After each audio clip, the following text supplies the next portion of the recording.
In the summer of 1988, the long-standing conflict between traditionalist Archbishop Marcel Lefebvre and the Vatican came to a spectacular conclusion. In open defiance of the Vatican, Archbishop Lefebvre consecrated 4 traditional Catholic bishops. He was immediately excommunicated, and the international press accused him of causing the first schism in the Catholic Church in over 100 years. I'm Julius Smetona. This is what Catholics believe. While the press covered the more sensational aspects of this event, the deeper and more substantial issues were largely ignored. What were these issues? Those who adhere to tradition claim that the Second Vatican Council was a watershed event which marked a departure from Catholic authentic tradition and ushered in a new religion. With us to discuss this crisis in the Church are 2 priests who reject the Second Vatican Council and its consequences and celebrate exclusively the traditional Latin Mass. Father Clarence Kelly is head of the Society of St. Pius V, an association of traditional Catholic priests who bring the sacraments, the traditional sacraments, to the Catholic faithful from New York to California. Father Kelly, in addition, is spiritual director of St. Joseph's Novitiate, a congregation of traditional nuns in Round Top, New York. Also with us is Father Donald Sanborn. Father Sanborn was formerly rector of St. Thomas Aquinas Seminary in Richfield, Connecticut. Currently, he is the pastor of St. Pius X Church in Warren, Michigan. In addition, he is chaplain of Catholic Men for Christ the King, an organization of Catholic laymen committed to the restoration of the kingship of Christ in society. Father Kelly, welcome to What Catholics Believe. It's a pleasure to be with you, Julius. Father Kelly, you sound like you're from New York, perhaps even Brooklyn. I haven't been accused of that for many, many years, but I plead guilty. Okay. Father Sanborn, welcome to What Catholics Believe. Thank you, Julius. You don't sound like you're from Brooklyn. No, I'm not. Never would be. Okay. I'm from Queens. Reverend Fathers, many don't see why you're so upset about Vatican II. They seem to believe that the Second Vatican Council was simply an application of traditional Catholic principles to the problems faced by man, the moral problems, in the latter half of the 20th century. Others would even go so far to say that the Second Vatican Council brought the Church in tune with the modern age. What's wrong with that? Well, of course, the justification for the introduction of changes into the Church was precisely that we have to make religion relevant to the scientific age and to modern man, and therefore we should purge from the trappings of the Church those things which constitute an obstacle rather than an invitation to people to become Catholic, and therefore let's update the Church.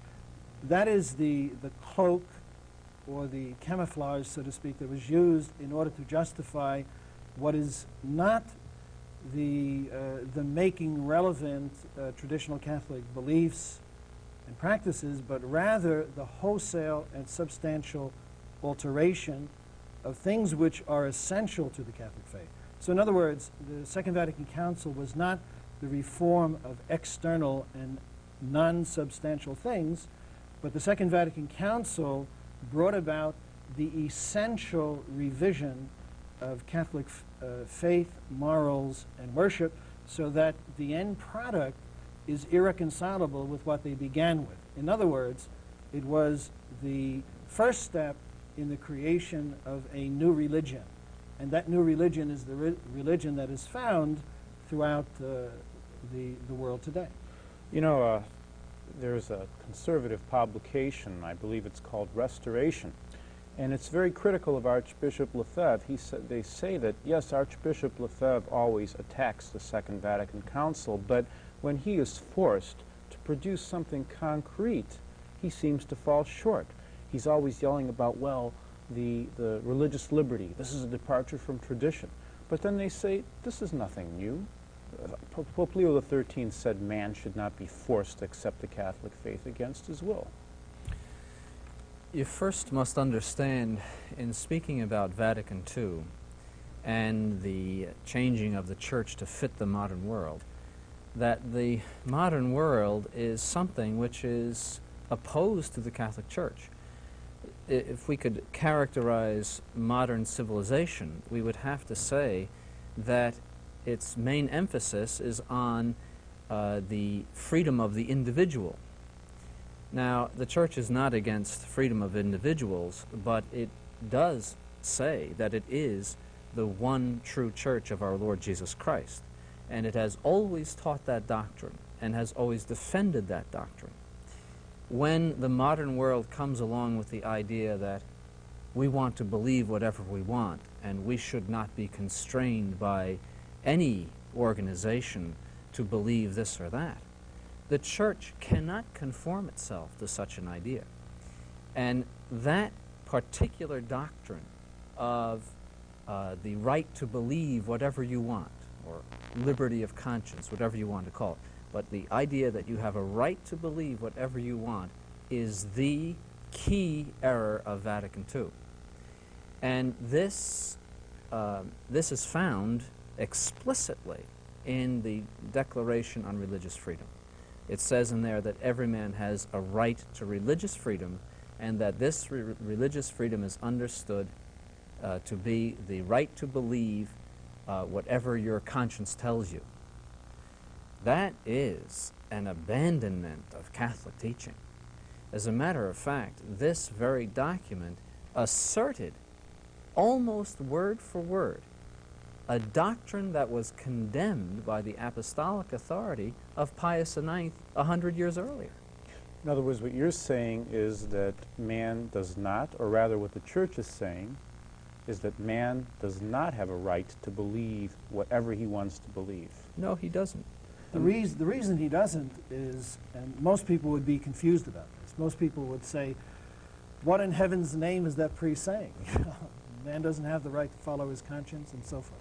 We're not denying that the human conscience is the proximate norm of morality. What we're saying is this. We're saying that we are creatures of God, that God is the author of everything and owns it, as it were, that he sent his only begotten Son into the world to save us, and that the Son of God has a right to determine how we will be saved. And the truth is not determined by what we happen to have as opinions. The truth is something which is objective. And the Son of God comes to the earth, excuse me, the Son of God comes to the earth, and he reveals the truth. And he says, this is the truth. And if you abide by this truth, you will be free and you will save your souls. If you reject this truth, you will do it at peril of your eternal salvation. And the error that Father Sanborn is talking about is the notion that a person cannot be compelled under pain of even eternal punishment to believe certain things. That's the point. It's not a question of the toleration by society of various views and opinions. It's a question of, do we have a right to say to God, I reject the truth? If you assert that you have a right to believe anything you want, then God cannot punish a person for disbelief. And that attacks the gospel of Christ. Because our Lord said, go into the whole world and preach the gospel to every creature. He that believes shall be saved. He that does not shall be condemned. Now the underlying truth there is that they do not have a right to reject the truth. They are duty-bound under pain of serious sin to accept the truth when the truth is preached to them. And they are duty-bound also to pursue the truth. That's the point. And the trend of the modern world that Father Sanborn is talking about is a trend which says, well, the truth doesn't matter. It doesn't really matter what you believe because religion really is not important. Mm-hmm. So then if I'm to understand correctly, the constraints you are speaking of are moral constraints, not necessarily physical constraints. In other words... Well, the Church would always defend the obligation of the Church to propose itself as the one true faith, and the obligation not only of individuals, but also of societies to recognize it as the one true faith. This has been the constant teaching of the Catholic Church. And although it recognizes in countries that are of many different religions that there must be religious toleration, nonetheless, it sees as pertaining to the royalty of our Lord Jesus Christ that all men, as individuals, and all societies have the obligation of recognizing him as the one true God and King of the universe, and being in the religion that he founded. So the Church defends the fact and proclaims the fact that you are not free to, before God, to choose simply whatever religion you want or which pleases you, but you have the obligation of seeking out and adhering to the one true religion. Now, in that document, it says this one true religion subsists in the Catholic Church. All right.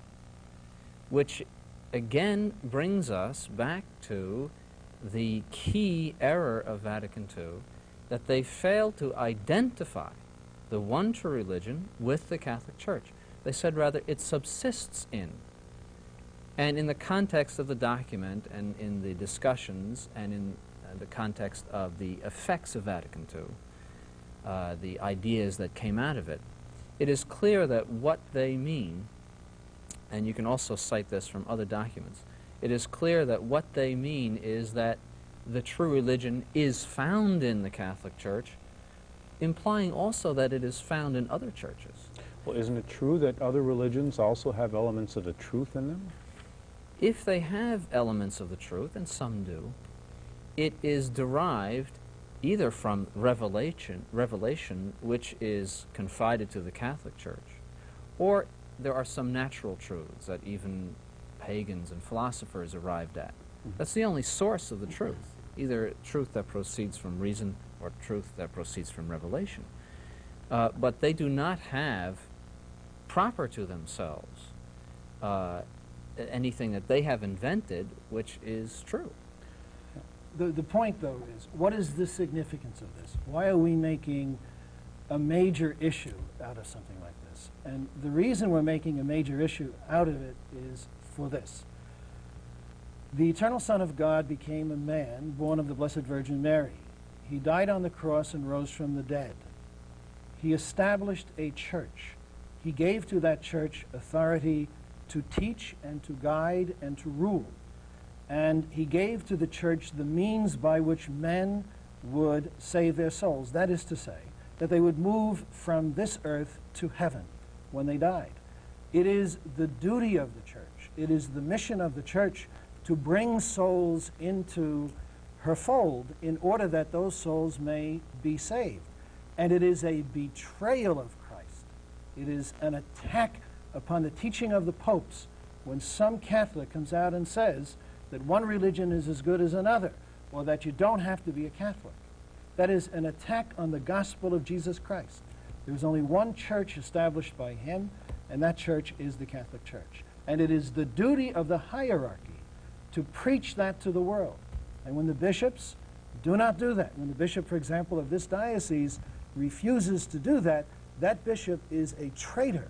He is betraying the Son of God. And he is also betraying people. And he is not practicing charity. To pretend to people that there is no truth, or to pretend to people that it doesn't matter what you believe or what religion you belong to, that is not charity.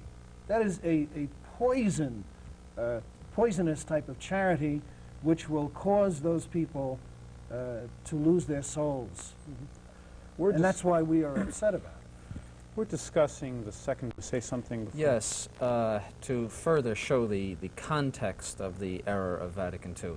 In the decree on ecumenism, it says that our Lord Jesus Christ has not refrained from using other religions as a source of sanctification of men. What's That's a wrong heresy.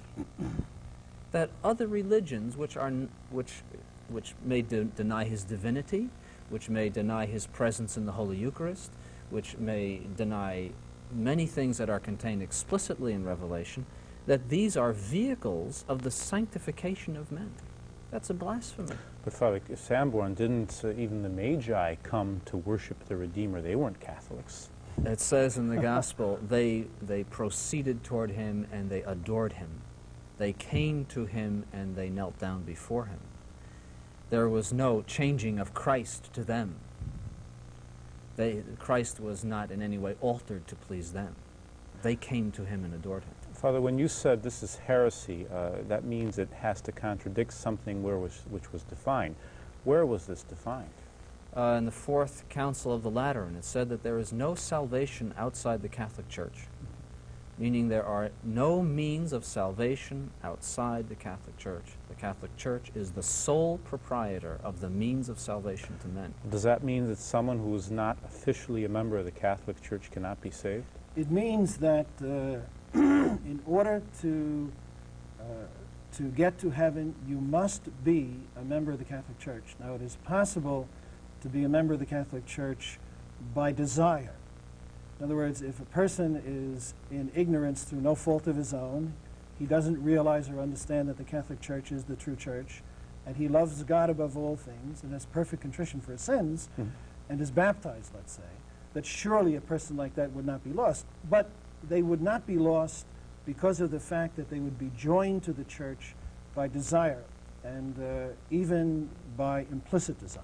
So what that means is that if someone is not officially a member of the Catholic Church, he can be, so to speak, unofficially a member of the Catholic Church, and he's saved not because he is not in the Catholic Church, but in spite of that fact. That's right. The distinction to be made is the body of the Church and the soul of the Church, that it is possible to be saved if you belong by implicit desire to the soul of the Catholic Church. And I believe the historical example is the 40 Holy Martyrs, where in the early centuries of church history, these men were not yet Catholics, but they suffered martyrdom for Christ. They had a horrible death, and they were honored by the church as martyrs. Yes, and even St. Ambrose spoke about the probable salvation of an emperor who died without baptism, but with the desire for baptism. What do we see in... That, by the way, has been the constant teaching of the Church. You can find it in St. Augustine, and you can find it in the words of Pope Pius IX, that a person, for example, can be baptized even by desire. What kind of examples do you see that this is an actual policy now of the post-Vatican II Church to promulgate and promote these ideas? All you have to do is go into any church, go into virtually any church in any diocese in the United States and talk to the priests, and you will find that there is a lack of zeal for the truth. And if you ask them, is it necessary to become a Catholic? Do you have an obligation, a moral obligation, to pursue the truth and to embrace the truth of the Catholic faith? They will generally say, well, it doesn't really matter that there's one huge Christian religion, and the Catholic Church is just a part of this big Christian religion.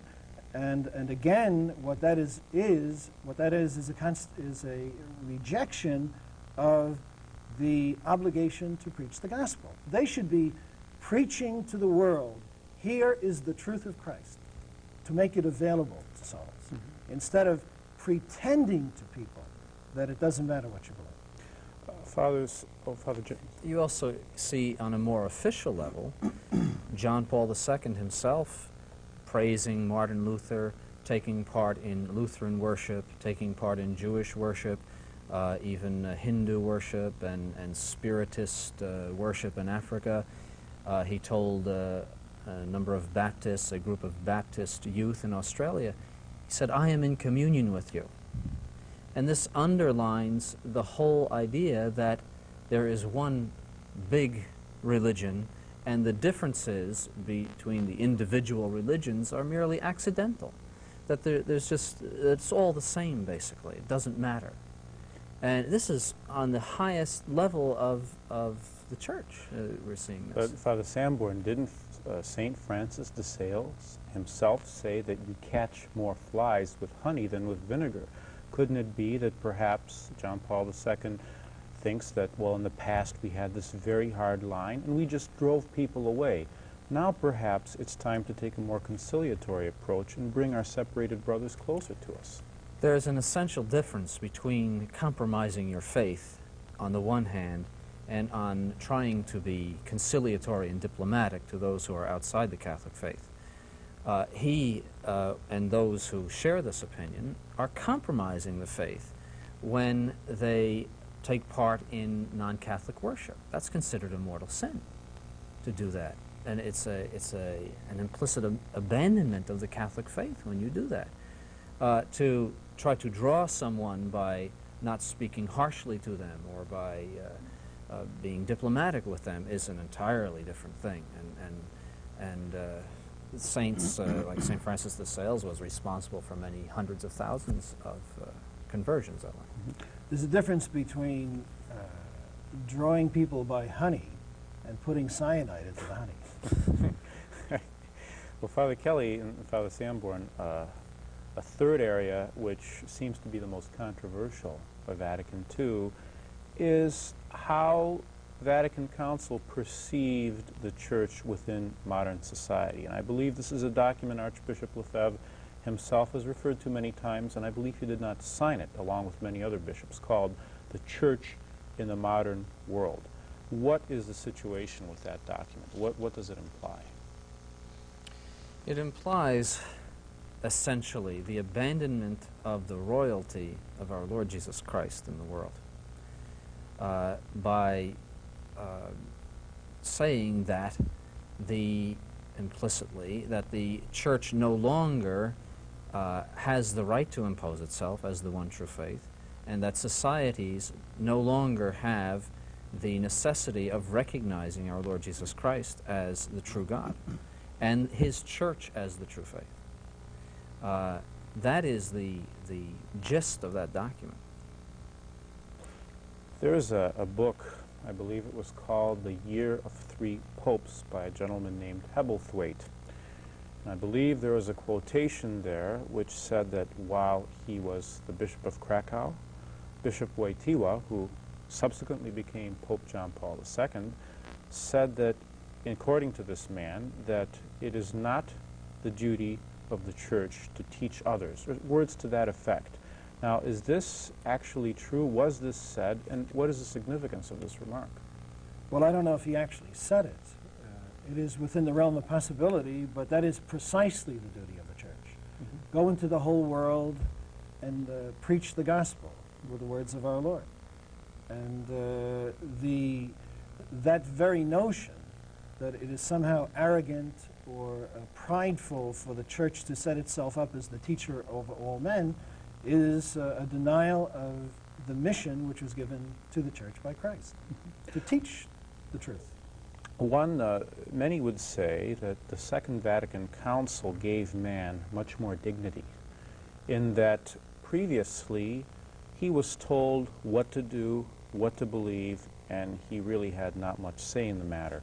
Whereas now, a freedom of inquiry is encouraged, man is more responsible for his own actions, and they view the Vatican Second Council as taking us from a subhuman condition of intellectual irresponsibility to a condition of maturity where we are now responsible for your actions.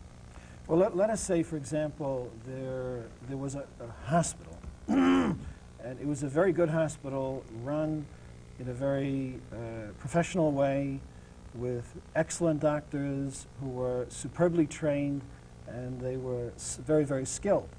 And the director of the hospital is changed, and another director comes in, and he says, I have determined that the way we did things in the past were too rigid. Henceforth, we will leave it up to you to determine what procedures you will use or you will not use, what drugs you will or will not prescribe, whether they are acceptable drugs or non-acceptable drugs, because we believe in freedom of conscience. And we believe that doctors, especially doctors who have all of this education, should be able to run things the way they want to run. What would happen? You would have chaos. You would not have liberty. You would have the destruction of true liberty, because you would then have doctors doing, as it were, their own thing. And very few people would go to that hospital if they were seriously ill. That is, in effect, what has happened in the Church. In other words, under the guise of being mature, under the guise of recognizing the individuality, let's say, they have done something like that. They have abandoned proved procedures, as it were, with regard to what we believe and what we do, and obviously the result is before us. There is universal chaos. There is widespread destruction. Catholics no longer believe the same way they used to believe. They are not faithful in the reception of the sacraments. There is the disintegration of Catholic institutions, of seminaries, of Catholic colleges. It is clear that what has been introduced is not a recognition of the dignity of man, but under the guise of that, this poison that has infected virtually every institution in the church. So it is not unlike the original temptation to Adam and Eve by the devil himself, who said, if you eat of this fruit, you shall know all things. That's a good analogy. Yeah. Reverend Fathers, we've run out of time. Thank